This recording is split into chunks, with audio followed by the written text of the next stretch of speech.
Krishna, good morning. હું લગભગ અમે કાલ સવારે વડોદરાથી અમે લુધિયાણા જવા નીકળ્યા. જવું છે વૈષ્ણોદેવી. તો શોર્ટ્સ પણ મેં મૂક્યા છે, ઇન્સ્ટામાં રીલ પણ બધી મૂકી છે. અને આઈ થિંક કહેવા જઈએ ને તો 9 થી 10 વર્ષ પછી હું ગુજરાતની બહાર અહીંયા નોર્થ સાઈડ ફરવા આવી છું. 2013માં અમે અમરનાથ ગયા હતા, ત્યારે હું વૈષ્ણોદેવી આવી હતી. એ એક્સપિરિયન્સ મારો બહુ સરસ રહ્યો હતો. કેમ? કારણ કે અમે રાતથી જ ચડવાનું શરૂ કરી દીધું હતું, અને એ પણ લગભગ જૂન મહિનો હતો. અમરનાથના પહેલાં દર્શન અમે કમ્પ્લીટ કર્યા, અને પછી જે બધું પહેલગાંવ, પછી શ્રીનગર, પેલું દાલ સરોવર ને એ બધું કર્યું હતું. તો સવારના અમે લગભગ 3 વાગે ત્યાં દર્શન, તો ઓલમોસ્ટ જે પબ્લિક જેને ઓલી વહેલી આરતીના જે દર્શન કરવા હોય ને ત્યાં પબ્લિક પહેલાં એ લોકો ત્યાં સૂતી હતી, બધા ઊંઘતા હતા. એ સમયમાં અમે 3 વાગે રાત્રે એટલા સરસ શાંતિથી દર્શન કર્યા, અને પછી અમે નીચે ઉતરવાનું શરૂ કર્યું. નીચે એટલે કહેવાય ને કે 9 થી 10 વર્ષ પછી હું આ સાઈડ આવી છું. અને જે અમારા શૌર્યભાઈ જાઓ એટલે 1200-1250નો કાલે અમે રન કાપી કિલોમીટરનો.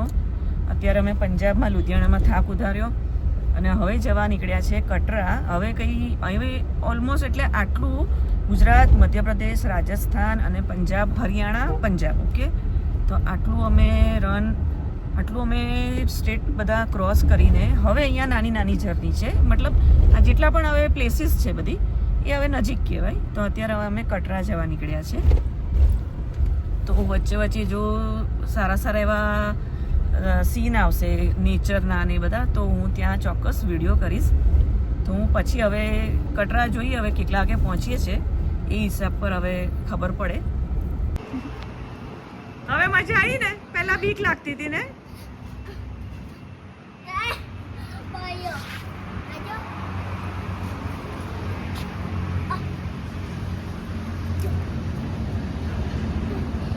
Good evening guys. જો લગભગ હવે 25 કે 30 કિલોમીટર રહ્યું જમ્મુ, અને ચા કોફી માટે રહ્યા છે, અને શૌર્યનું પણ દૂધ કરાયું. હા દીકરા, મજા આવે છે? મમ્મા નહીં બહુ ગમે. બોલ, મમ્મા આવે?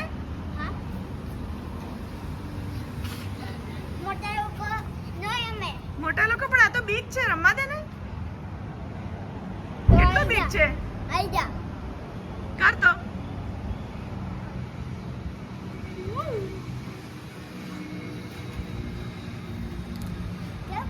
જો હજી 9 વાગે અમે કટરા પહોંચ્યા, અને અમારે જો ભાઈ જો કેવા સૂઈ ગયા છે, અને હોટલ આવી ગઈ છે, ને હવે બધું ખાલી કરવાનું છે. આજે થોડોક વહેલો સૂઈ ગયો. જો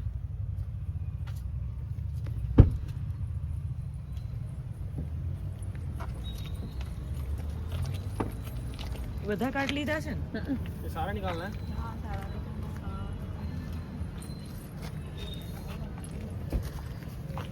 નાની નાની વસ્તુ કાઢ લે ને, પડશે. લાય.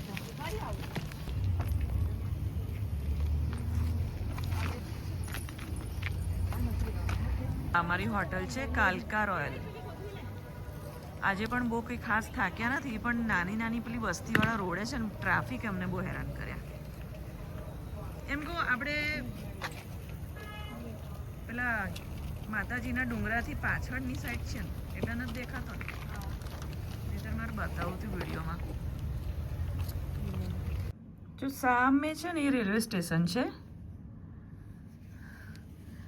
અને એ રાઈ નીચે અમારી ગાડી 3rd ફ્લોર પર છે. અમે આજે કંઈ એવા ખાસ થાક્યા નથી, પણ રોડ થોડાક ખરાબ હતા. અને જો આ રહ્યો અમારો રૂમ અને અમારો ઢગલો સામાન.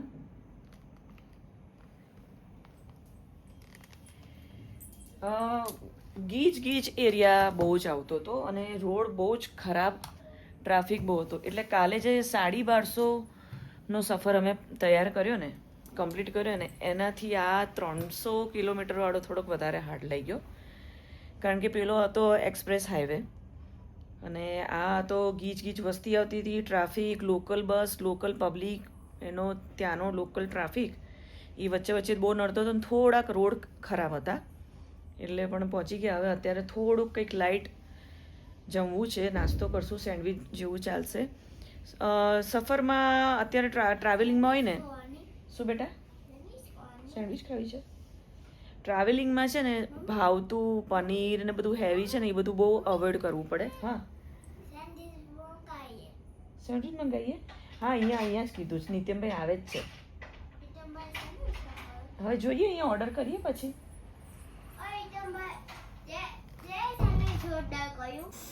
અત્યારે વાગ્યા છે 10:30 પોણા 11 અને એવું નક્કી થયું છે કે અડધા અહીંયા છે ને ઓનલાઈન બુકિંગ હોય છે, બેટરીવાળી રિક્ષા હોય છે, ગાડી હોય છે, તો એનું પણ વાત થઈ છે. અને બીજા ચાલતા જ હશે, પણ હું અને શૌર્ય એ બેટરીવાળી જે ગાડી છે, રિક્ષા પણ આવે છે બેટરીવાળી, એનું ઓનલાઈન બુકિંગ કરાવ્યું છે. તો એ રીતના દર્શન કરવાના છે. વૈષ્ણોદેવીનું જે ઇતિહાસ આપણે કહીએ તો 700 વર્ષ જૂની આ ગુફા છે. ત્રિકુટા ગુફામાં નેચરલ ગુફા છે, માનવ સર્જિત ગુફા નથી. 700 વર્ષ જૂનું આનું આ હિસ્ટ્રી છે. માતાજીનો જન્મ મતલબ એ વિષ્ણુના વંશમાં એમણે જન્મ લીધો હતો અને 3 પિંડ રૂપે એમને અંદર બિરાજમાન છે: મહાલક્ષ્મી, મહાકાલી, મહાસરસ્વતી. અને ત્રિકુટા ગુફા છે, ત્રિકુટા પર્વત પર એની આ ગુફા છે. તો આ હું લગભગ આવી હતી 2013માં અમે જ્યારે અમરનાથ ગયા હતા ત્યારે અહીંયા અમે ગોલ્ડન ટેમ્પલ પણ દર્શન કર્યા હતા, વૈષ્ણોદેવી પણ દર્શન કર્યા હતા. અને હું 2013 એટલે માની લો કે કદાચ બહુ જ વર્ષો પછી હું અહીંયા કટરા આવી છું અને બહુ જ ચેન્જ થઈ ગયું છે. એટલી ફેસિલિટી વધી ગઈ છે, એટલું ચેન્જ.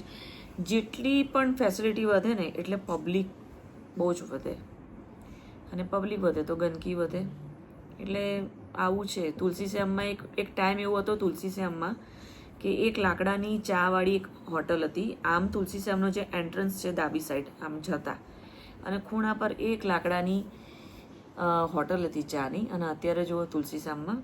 એટલે એવું છે કે જેટલી અમુક જગ્યાએ ફેસિલિટી વધે છે ને તો પબ્લિકનો રશ થાય છે, અને એની સાથે પબ્લિક વધે તો ગંદકી પણ વધે છે. એવું થાય છે.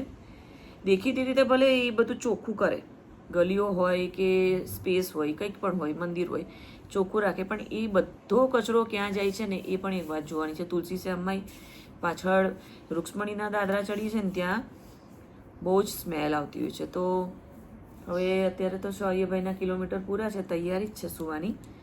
તો લાસ્ટ યર નહીં એટલે વર્ષો પહેલાંની વાત કહું ને તો ઘોડા પર હું ચડી હતી. અને એ તો અમે રાત્રે જ, કારણ કે 24 કલાક મંદિર ખુલ્લું રહે છે અને ઘોડાઓની કંઈક શિફ્ટ ડ્યુટી હોય છે. તો 2013માં હું ઘોડા પર ચડી હતી ને અમે રાત્રે ગયા હતા, અને તો વહેલી સવારે કંઈક 3 કે 4 વાગે દર્શન થઈ ગયા હતા. એટલે માતાજીનો આ ઇતિહાસ છે. એવી રીતે કે ભૈરવનાથની ગુફાનું પણ છે, એના દર્શન કમ્પલસરી કીધા છે, નહીંતર માતાજીના દર્શન છે ને અધૂરા કહેવાય. હા બેટા, હા જાશું આપણે. ઊભી રહે, હું પછી જઈને હાથ મોઢું ધોઈને, એટલે હવે જોઈએ હવે કાલ કેટલા વાગે ઉઠાય છે, તૈયાર થાય છે અને કઈ રીતે જવાય છે એ પ્રમાણે હવે ખ્યાલ આવે.